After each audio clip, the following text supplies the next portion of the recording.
Okay, so we have our blueprint. We have our location words. We have our big verb rule. Now, let's put it all together and see how this thing works with some real examples. Look at this sentence. It follows our formula perfectly. We start with our subject, McDonald's. The landmark is ana hoteru, or that hotel. The location is mae, in front of. And here's the final choice. McDonald's is a building, right? So it's inanimate. That's why we end with arimasu. See how it just clicks right into place? And here it is. The problem from the very beginning. The cat neko is under the table, teiburu. The location word is shita. But here is the key. Is the cat alive? Yes, of course. And that is why this sentence absolutely must end with imasu. Neko wa teiburu no shita ni imasu. And just like that, problem solved. Let's do just one more to really lock this in. Ginko wa gakkou no tonari ni arimasu. The bank is next to the school. A bank is a building, so we use arimasu. Do you see the pattern? It is the same exact blueprint every single time.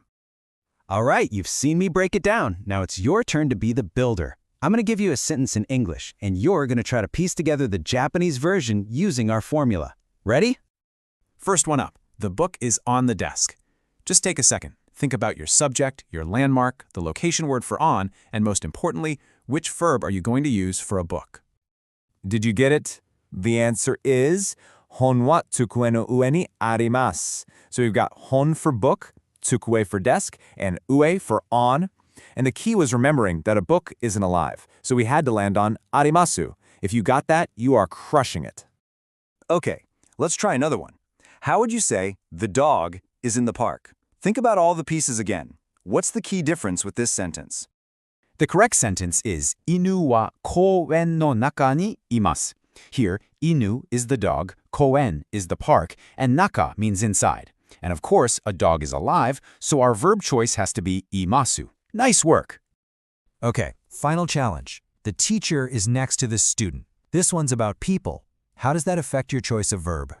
And the answer is sensei wa seito no tonari ni imasu. The teacher, sensei, is next to the student, seito. And since people are definitely living things, we have to use imasu.